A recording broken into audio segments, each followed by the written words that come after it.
The woman who had become one of pop music's biggest personalities looked like she had lost track of her own.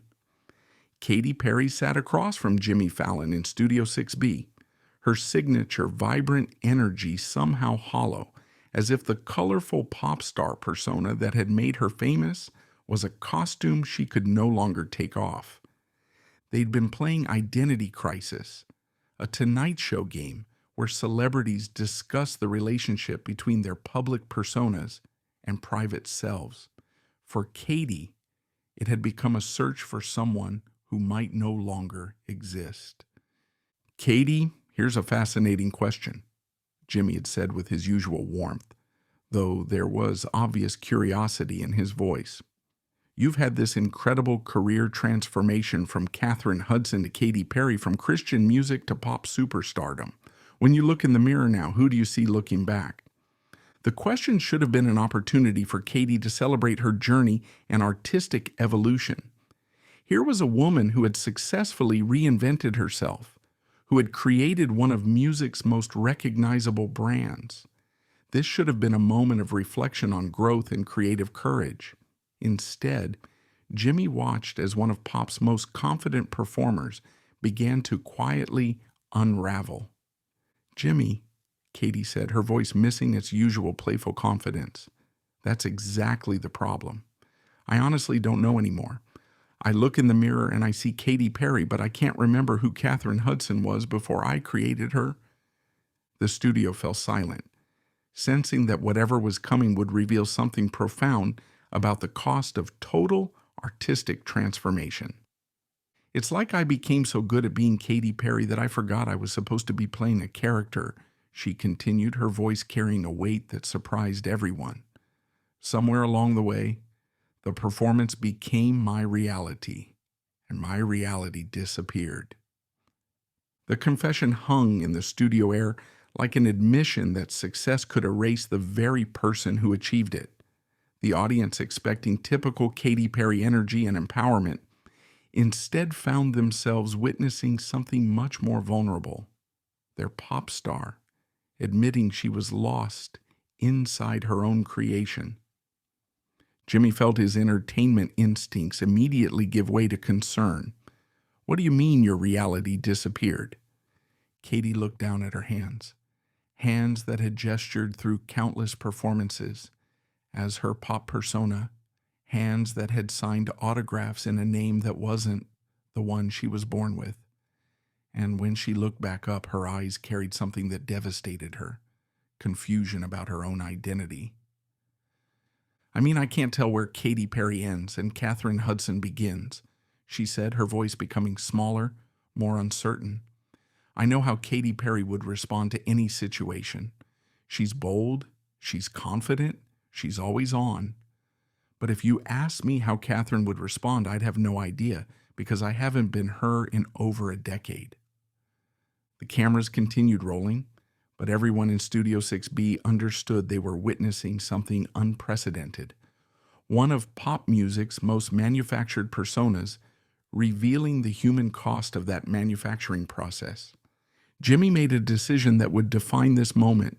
He stood up from his desk and moved to sit directly next to Katy, understanding that this conversation required safety for someone who was admitting to feeling lost in her own life. "When did you first notice this happening?" Jimmy asked gently. "It was gradual," Katy admitted. "When I first created Katy Perry, it was liberating. I could be everything Katheryn wasn't allowed to be: sexual, rebellious, colorful, loud. But then Katy Perry became successful, and success meant I had to keep being her all the time, not just on stage, but everywhere, because that's who people expected." Jimmy leaned closer, sensing the depth of the identity crisis Katy was experiencing. "What does that feel like day to day?" "It feels like being an actor who's been playing the same character for so long that they've forgotten their real personality," Katy said, her voice cracking. "I wake up every morning and put on Katy Perry like makeup, the bright clothes, the confident attitude, the larger-than-life energy. And by the end of the day, I'm exhausted from performing, but I don't know how to be anything else."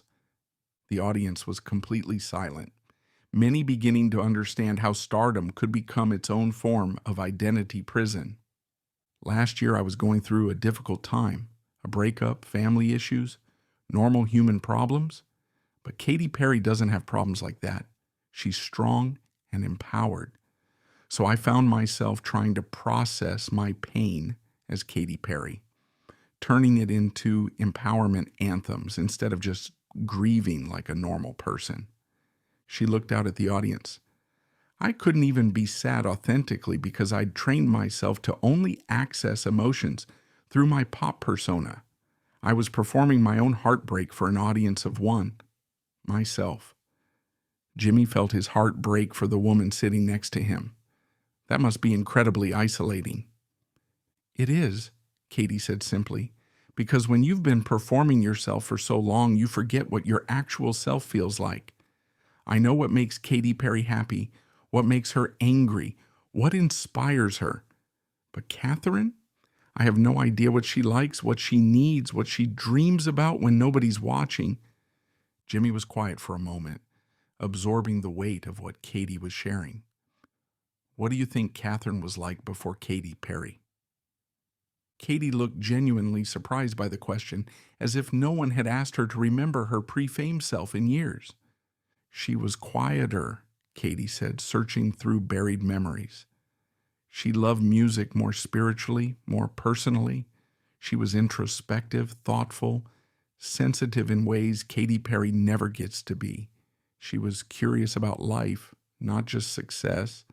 She wanted to understand people, not just entertain them.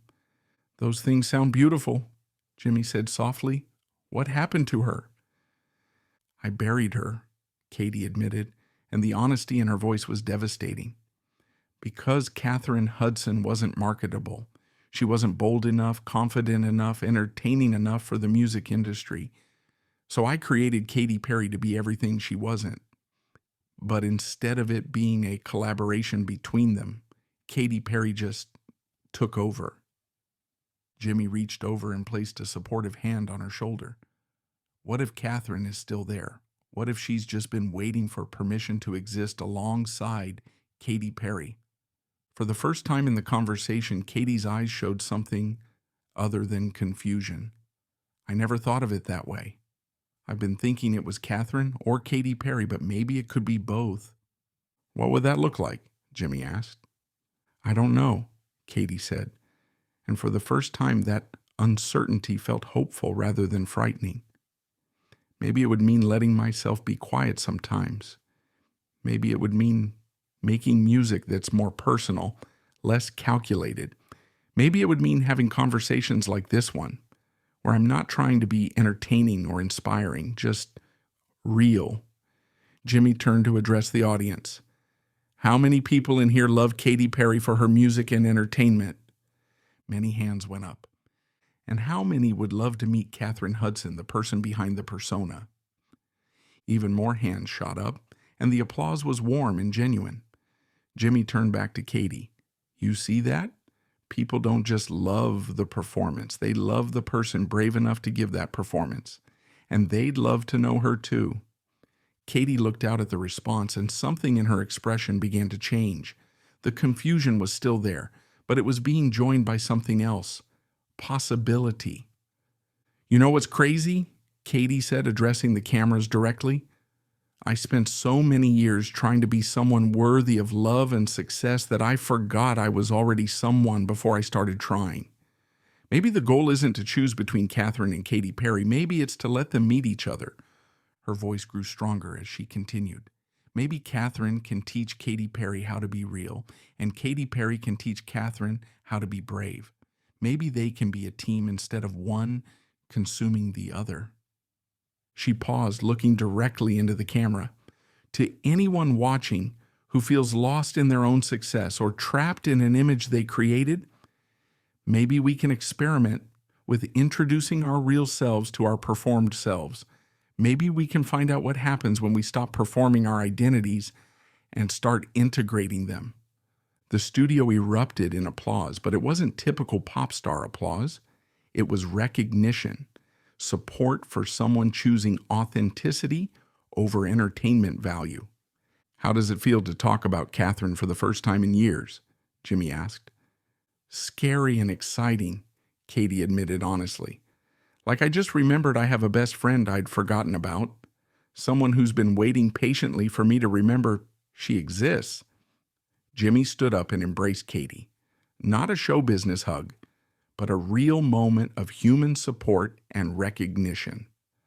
When they separated, he looked directly at her. Katy, thank you for showing us that the most authentic performance is letting people see the person who creates the performance.